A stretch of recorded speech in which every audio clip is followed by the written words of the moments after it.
సభకి విచ్చేసినటువంటి విద్వత్మనులు అందరికీ కూడా మనఃపూర్వక నమస్కారాలు చేసుకుంటూ, నేను అతి చిన్నదైనటువంటిది, అతి శ్రేష్టమైనటువంటిది, అతి నిక్కచ్చ కొలతలు వచ్చినటువంటి ఇదిగో ఈ తుర్య యంత్రాన్ని గురించి చెబుతున్నాను. ఈ తుర్య యంత్రము మా గురువు గారు నాకు స్వయంగా నేర్పినారు. ఈ యంత్రము ద్వారా నిరంతరము ఆకాశములో చలించు గ్రహముల యొక్క గ్రహగతిని కనుక్కోవచ్చు. ఈ తుర్య యంత్రము ద్వారానే మన మహర్షులు మనకి గ్రహగతులు అందించారు. 2 రకములైన గ్రహగతులు ఉన్నాయి. ఒకటి లాంగిట్యూడు, ఒకటి లాటిట్యూడు. లాటిట్యూడు కూడా 2 వచ్చేస్తాయి. అది కాకుండా కూడా దిగ్రేఖ మించి ఎంత ఆల్టిట్యూడ్లో సూర్యుడు కానీ, చంద్రుడు కానీ, కుజ, బుధ, గురు, శుక్ర, శని ఈ 5 గ్రహాలు కూడా ఎంత ఎత్తులో ఉన్నాయో కూడా ఖచ్చితమైన కొలతలతో తెలుస్తాయి. హరి ఓం భోగు స్వస్తి. దీన్ని రామయంత్రము అంటారు.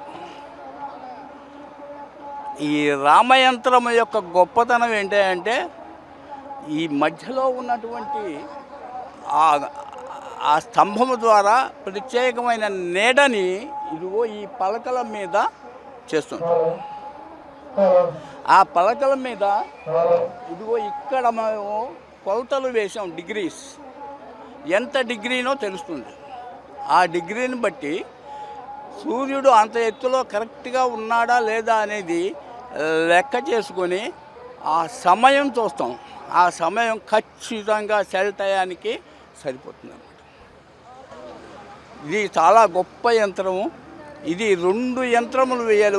ఒకటి రామయంత్రం ఏ, రెండోది రామయంత్రం బి. హరి ఓం సత్.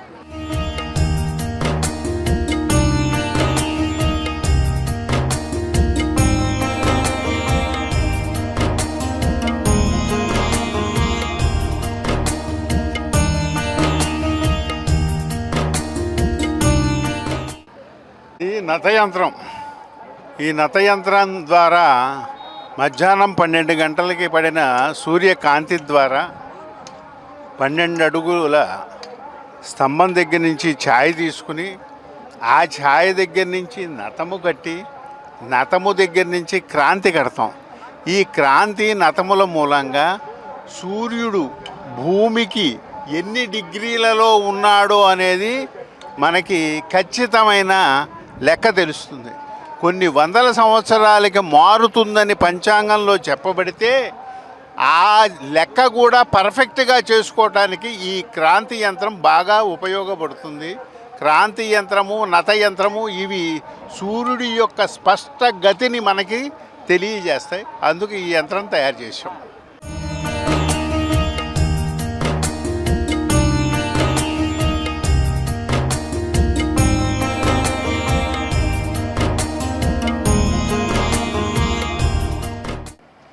దాచేపల్లి దగ్గరలోనే ఉన్నటువంటి గామాలపాడు అనేటువంటి గ్రామంలో నాయకరాలు నాగమ్మ గారి నోటిని పరిపాలించినటువంటి ప్రాంగణంలో శ్రీ చెన్నమల్లేశ్వర స్వామి దేవస్థానం యొక్క ప్రాంగణంలో ఇక్కడ వేదశాల అనేటటువంటి ఒకటి నూతనంగా ఏర్పాటు చేయడానికి శంకుస్థాపన నిన్నటి రోజున జరిగింది. అందులో భాగంగా ఈ రోజున ఆ వేదశాలకు సంబంధించినటువంటి కొన్ని యంత్రములని డిమాన్స్ట్రేషన్స్ని కోసం మేము ఇక్కడ ఏర్పాటు చేసి ఇవ్వటం జరిగింది. ఈ డిమాన్స్ట్రేషన్లో మనకి ఖగోళంలో ఇక్కడ వేద కేంద్రం అనేటువంటిది ఒకటి ఏర్పాటు చేయాలి అనేటటువంటి ఒకే ఒక మంచి ఉద్దేశంతో ప్రతినిధులు, ముఖ్యంగా జంగా కృష్ణమూర్తి గారు, అదేవిధంగా దీనికి సంబంధించిన వారు, ఇతర కార్యవర్గ సభ్యులు, అలానే ప్రభుత్వ ఉద్యోగస్తులు, రక్షణ శాఖ వారు అందరూ కూడా సమిష్టితో ఈ రోజున ఈ కార్యక్రమాన్ని మనము ప్రారంభం చేసుకోవటం జరిగింది. వేదశాల కార్యక్రమం వీటికి సంబంధించిన విషయాల్లో ఇందులో భాగంగా ఈ ప్రధానంగా రైతులకి పంట నష్టం జరగకుండా ఉండటం కోసం కాలానికి సంబంధించిన ఏ కాలంలో ఏ సమయాలలో వర్షాలు వర్షిస్తాయి అనేటటువంటిది తెలుసుకునేందుకు గాను, వాతావరణాన్ని ఎప్పటికప్పటికి తెలుసుకునేందుకు గాను ముందుది వాతావరణ శాఖ సంబంధించినటువంటిది, సముద్ర శాస్త్రానికి సంబంధించినటువంటివి, అట్లానే వ్యవసాయ శాస్త్రానికి సంబంధించిన ఇతర శాస్త్రాలకు అన్నిటికి సంబంధించినటువంటి వాటికి సంబంధించిన విషయాన్ని తెలుసుకునేటటువంటిదే ఆకాశంలో ఉన్నటువంటి వాటి యొక్క కదలికలను బట్టి ఇక్కడ ఏ ఏ సమయాల్లో వర్షిస్తుందని తెలుసుకోవడానికి ఏర్పాటు చేయబడేటటువంటిదే ఈ ఖగోళ వేధశాల. ఇది చాలా గర్వకారణంగా ఉంది. మన దక్షిణ భారతదేశంలో దాదాపుగా ఎక్కడ లేవు, ఎక్కడన్నా 1-2 యంత్రాలు. ఇక్కడ 18 యంత్రాలని నిర్మాణం చేపట్టబోతున్నాం. దాంట్లో నమూనాగా ముందు 18 యంత్రాలని ఇక్కడ మనం చూస్తున్నట్లుగా ఏర్పాటు చేయడం జరిగింది. ఒకటి సండైల్ యంత్రం, అట్లానే శంకు యంత్రం, దిగంశ యంత్రం, సామ్రాట్ యంత్రం, నాడీవలయ యంత్రం, ఈ విధంగా యంత్రాలన్నీ కూడా మనం ఇక్కడ ఏర్పాటు చేయడం జరిగింది. ఈ ఏర్పాటులో కార్యక్రమంలో భాగంగా ఒక్కొక్క దాని గురించి విపులంగా వివరించడం జరిగింది. మన ఆంధ్ర రాష్ట్రానికి మన రాష్ట్రంలో ఇదే మొట్టమొదటిసారిగా వేధశాల ఏర్పాటు చేయటం అనేటువంటిది ఇది చాలా గర్వకారణంగా ఉంది. మా పల్నాడు ప్రాంత ప్రజలందరికీ కానివ్వచ్చు, అందరికీ కూడా, రాష్ట్రం మొత్తానికి కూడా ఇది ఒక శుభదినంగా మీ అందరము భావిస్తూ ఉన్నాం.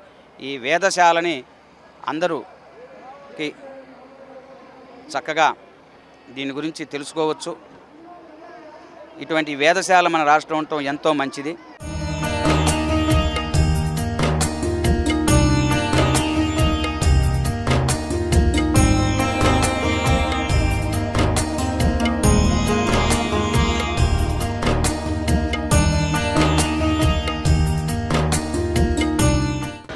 ఈ ప్రాంతాన్ని ఒక ఆధ్యాత్మిక కేంద్రంగా తీర్చిదిద్దాలని, ఆధ్యాత్మిక కేంద్రమే కాకుండా పల్నాడు చరిత్రను పరిరక్షించుకోవాలని, పల్నాడు చరిత్రను ప్రపంచ నలుమూలలా చాటి చెప్పాలని, పల్నాడు ప్రాంతంలో అనేకమైనటువంటి ఆనాడున బ్రహ్మనాయుడు గారు అనేకమైనటువంటి సంస్కరణలు తీసుకురావడం జరిగింది. అదేవిధంగా నాయకురాలు నాగమ్మకు సంబంధించి కూడా ఈ ప్రాంతంలో ఉండి ఒక అబలగా ఏ యొక్క రాజకీయ నేపథ్యం లేకుండా ఒక మంత్రిగా కొనసాగించడం అనేది ఆమె యొక్క ధైర్య సాహసాలకు తార్కాణం. అంతేకాకుండా పల్నాడు ప్రాంతంపై ఒక మచ్చ ఉంది. పల్నాడు ప్రాంతం అంటే కక్షలకు కార్పణ్యాలకు నిలయమని, పల్నాడు ప్రాంతంలో ఉన్నటువంటి ప్రజలందరూ కూడా మొరటుగా ఉంటారన్నటువంటి ఒక ముద్ర ఉన్నటువంటిది వాస్తవం. కానీ ఈనాడు పరిస్థితులు మారిపోయాయి. పల్నాడు ప్రాంత ప్రజానీకానికి సంబంధించి కూడా అందరూ కూడా పిల్లలందరూ సంబంధించి విద్య కూడా నేర్చుకొని విదేశాల సైతం కూడా వెళుతున్న పరిస్థితి. పల్నాడు ప్రాంతంలో కూడా వైజ్ఞానికంగా అభివృద్ధి చెందుతున్న పరిస్థితి. పల్నాడు ప్రాంతంలో కూడా కక్షల కార్పణ్యాల వల్ల ఏమీ లేదు.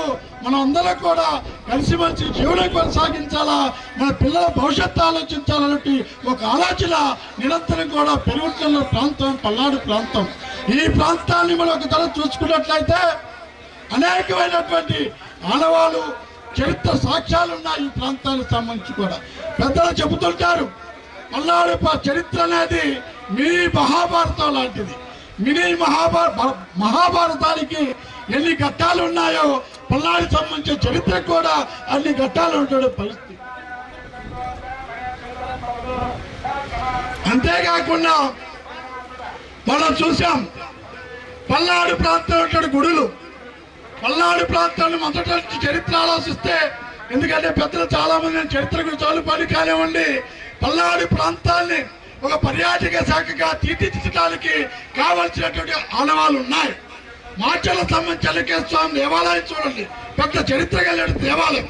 ఇక్షాకులు పరిపాలించిన ప్రాంతం ఉంది. పరశురాముడు నిర్మించినటువంటి తెలిగొట్ట దేవాలయానికి సంబంధించినటువంటి పరశురాలు నిర్మించినటువంటి ఒక నిర్మాణానికి సంబంధించినటువంటి నరసింహస్వామి టెంపుల్ ఉంది. ఎత్తిపాతలకు సంబంధించి కానివ్వండి, గుత్తిగోళ్ళకు సంబంధించి కానివ్వండి, దైదికి సంబంధించి కానివ్వండి, మోచంపాడు దేవాలయాలకు అనేకమైనటువంటి దేవాలయాలు కట్టడాలు ప్రాంతం పల్నాడు ప్రాంతం. అంతేకాకుండా ప్రకృతి పరంగా మనం చూసుకున్నట్లయితే ఈ రోజు ఉన్నటువంటి పులిచిత్ర ప్రాజెక్ట్ నిర్మాణం చేసిన తర్వాత పులిచిత్ర దగ్గర నుండి దాదాపుగా 5 వేల దాకా కూడా నీళ్లు నిలబడే పరిస్థితి. ఈ ప్రాంతాన్ని మొత్తం కూడా పులిచిత్ర కానివ్వండి, పులిచిత్ర దగ్గర నుంచి మోటంపాడు దగ్గర కానివ్వండి, దయ దగ్గర కానివ్వండి, ఈ ప్రాంతాన్ని మొత్తం కూడా బోట్లు ఏర్పాటు చేసుకుంటే ఇదంతా కూడా టూరిజం ప్లేస్ ఏర్పాటు పడే పరిస్థితులు ఉన్నాయి. అంతేకాకుండా అనేకమైన గుహలు ఉన్నటువంటి ప్రాంతం పల్నాడు ప్రాంతం. పెద్దలు అనేక మంది పల్నాడు ప్రాంతాన్ని, పల్నాడు యొక్క ప్రాశస్త్యాల గురించి మీకు స్పష్టంగా వివరిస్తారు. కాబట్టి నేను ఇక్కడ ఉన్న పెద్దలందరికీ కూడా ఒకటే మనవి చేస్తున్నాను, ఇక్కడికి వచ్చిన పెద్దలందరికీ కూడా నేను మనవి చేస్తున్నాను. ఇది తప్పనిసరిగా ఒక ఆధ్యాత్మిక కేంద్రం. ఇది రాజకీయాలకో వ్యక్తులకో సంబంధించినది కాదు, ఏ పార్టీకో లేకపోతే వ్యక్తికో సంబంధించిన కాదు. అందరూ కూడా అర్థం చేసుకొని ఈ విషయాన్ని. నా ఉద్దేశం ఒకటే, పెద్దలు మన ఎమ్మెల్యే గారు శ్రీనివాసరావు కానివ్వండి, మన బ్రహ్మానందరెడ్డి గారు కానివ్వండి, ఎంపీ గారు కానివ్వండి, అదే కాకుండా ఇక్కడ ఈ ఎదిగినటువంటి పెద్దలందరికీ కూడా ఉద్దేశం ఒకటే. మన మాణిక్యరావు గారు ఉన్నారు, పల్నాడు ప్రాంతంలో ఎమ్మెల్యే చేశారు, మంత్రి చేసినట్టు మాణిక్యరావు గారు. అంటే ఇక్కడ ఉన్నట్టు అనేక మంది పెద్దలకు సంబంధించి కూడా మేమందరం కూడా పల్నాడు ప్రాంతాన్ని ఒకటే ఆలోచిస్తున్నాం. ఈ ప్రాంతాన్ని అభివృద్ధి పరచుకోవాలా, ఈ ప్రాంతాన్ని పర్యాటక కేంద్రం తీర్చిదిద్దాలా. అంతేకాకుండా పర్యాటక కేంద్రం అయినట్లయితే ఈ ప్రాంతంలో అనేకమైన అవకాశాలు వస్తాయి, అనేక మందికి ఉపాధి కల్పించడానికి అవకాశం ఉంటుంది. వేలాదికి సంబంధించిన భక్తులందరూ కూడా ఈ ప్రాంతాన్ని దర్శిస్తుంటారు కాబట్టి, విజిట్ చేస్తారు కాబట్టి అనేకమైన కార్యక్రమాలు చేయడం అవకాశం ఉందనే ఆలోచనతో మేమందరం కూడా ఆలోచన చేయడం మీ అందరికీ మనవి చేస్తున్నాం. ఈ ప్రాంగణానికి సంబంధించి ఒక విషయం నేను మనవి చేస్తున్నాను. దాదాపు ఈ ప్రాంగణంలో ఇప్పటికే శివాలయానికి సంబంధించి పాతది నాయకురాల నాగమ్మ నిర్మించినట్టు 11వ శతాబ్దంలో నాయకురాల నాగమ్మ నిర్మాణాన్ని దాన్ని పునరుజ్జీవం చేసుకుని శివాలయాన్ని ఏర్పాటు చేసుకున్నాం. శివాలయానికి పక్కన కూడా అనేకమైనటువంటి దేవాలయాలు ఏర్పాటు చేసుకుంటున్నాం. అదేవిధంగా ఉన్నటువంటి దాదాపుగా 10 కోట్లకు సంబంధించినటువంటి నిధులతో టీటీడీ వారి సహకారంతో దాదాపుగా ఇక్కడ శివాలయాలు కూడా పెద్ద ఎత్తున కూడా ఇప్పుడే శంకుస్థాపన చేసుకోవచ్చు, అది కూడా నిర్మాణం చేయడం జరుగుతుంది. ఇంకొక ముఖ్య విషయం, ఎందుకంటే పల్నాడు చరిత్ర సంబంధించి అందరి మాటల్లో ఉంది, నోటల్లో ఉంది కానివ్వండి, పల్నాడు చరిత్ర మొత్తాన్ని కూడా ఒక కాడ కూర్చాలా, ఒక కాడ పెట్టాలనే ఆలోచనతో అనేక మంది పెద్దలు ఉన్నటువంటి ఇక్కడ ఉన్నటువంటి మన శివనాగిరెడ్డి గారు కానివ్వండి, మూర్తి గారికి సంబంధించి కానివ్వండి, శివనాగిరెడ్డి గారు పల్నాడు గురించి ముందుగా ఆయన చేత మాట్లాడిస్తాడు, ఆయన మాట్లాడతాడు విషయం కూడా మీకు మనవి చేస్తున్నారు. ఇక్కడ ఒక మ్యూజియం ఏర్పాటు చేయటం, మ్యూజియంతో పాటు కూడా ఒక వెంకటేశ్వర టెంపుల్ ఒకటి, అదేవిధంగా కూడా అవసరమైతే కళ్యాణ మండపానికి సంబంధించి కానీ కమ్యూనిటీ హాల్ సంబంధించి ఏర్పాటు చేయటం, ఈ విధంగా అనేకమైన కార్యక్రమాలు కూడా ఏర్పాటు చేయడం జరుగుతున్న విషయం మీకు మనవి చేస్తూ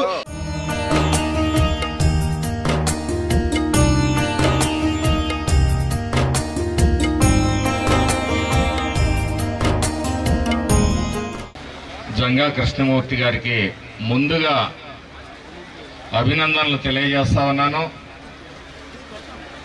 ఒక బృహత్తరమైన కార్యక్రమాన్ని భుజస్కంధాల మీద వేసుకొని మరి ఈరోజు ఈ పల్నాడు చరిత్రని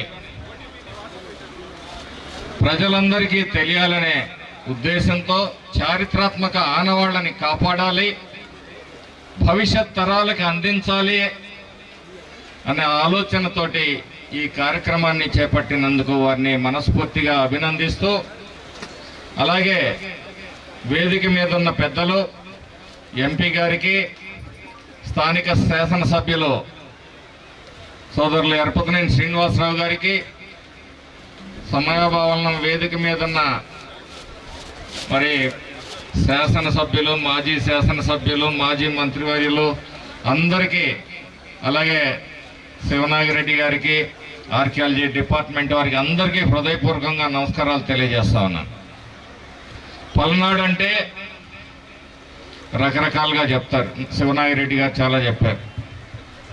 పలునాడులు కలిసి పలనాడు అంటారు.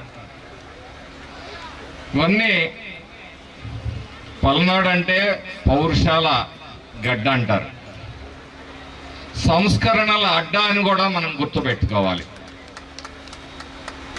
కులాలకి మతాలకి అంతరాలని తొలగించే కార్యక్రమం ఆ రోజు మరి 12వ శతాబ్దంలో బ్రహ్మనాయుడు గారు చాపకూడు సిద్ధాంతం ఆలయ ప్రవేశం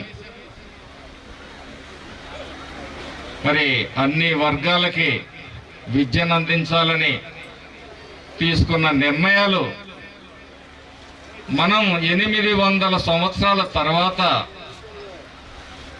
మన ప్రభుత్వాలు మరి అంటరానితనం గురించి కానీ సామాజిక న్యాయం గురించి కానీ మాట్లాడుతూ ఉన్నారు. అంటే ఎంత గొప్ప చరిత్ర మనదనేది మనం ఒకసారి ఆలోచించుకోవాలి. విజయపురి సౌత్ నాగార్జునుడు గౌతమ బుద్ధుడు నడయాడిన నేల, యతి తపోస్థలి యతులు తపస్సు చేసిన ఎత్తిపోతల,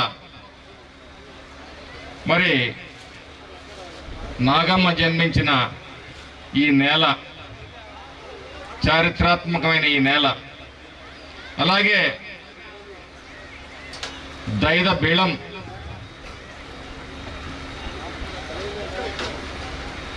గుత్తికొండ బీళం, మాచర్ల చెన్నకేశవుడు, కారంపూడిలో మరి వీరుల గుడి, ఇవన్నీ కూడా మన చరిత్రకి తాత్కాణాలు. ఎన్నో గ్రామాలు పుట్టుకొస్తా ఉన్నాయి, ఎన్నో సిటీలో నిర్మాణం జరుగుతున్నాయి. ఒక చారిత్రాత్మకమైన గడ్డ మీద పుట్టిన బిడ్డలం మనం కేవలం పౌరుషాలకే పరిమితం కాలేదు. మరి చరిత్రలో సంస్కరణలకి నాంది పలికిన వాళ్ళం మన పల్నాడు, మన నాయకులు, మన రాజులు. కాబట్టి సోదరులారా, మరి మాణిక్యవర ప్రసాదరావు గారు చెప్పినట్టు మేము సిద్ధంగానే ఉంటాం. గతంలో కారంపూడి వేదికగా వారిని మరి రిక్వెస్ట్ చేయడం జరిగింది. పల్నాడు మీద ఒక మంచి పుస్తకం రాయించాలి, పల్నాడు చరిత్రని భవిష్యత్ తరాలకి అందించాలి. నిజం చెప్పాలంటే మాకే చాలా విషయాలు తెలియదు, మాకు తెలిసింది 1%. ఈ చరిత్రని భవిష్యత్ తరాలకు అందించాల్సిన బాధ్యత మన మీద ఉంది. దీనికి పరిపూర్ణంగా సహకరిస్తాం. మరి మన చరిత్రని కాపాడుకుందాం, మన చరిత్రని భవిష్యత్ తరాలకి తెలియజేద్దాం. ఇటువంటి ఒక మంచి కార్యక్రమానికి శ్రీకారం చుట్టిన జంగా కృష్ణమూర్తి గారిని, శివనాగిరెడ్డి గారిని, అలాగే డొక్క మాణిక్య ప్రసాద్ గారిని, స్థానిక శాసనసభ్యులు ఎరపతినేని శ్రీనివాసరావు గారికి ధన్యవాదాలు తెలియజేసుకుంటున్నాను. Thank you.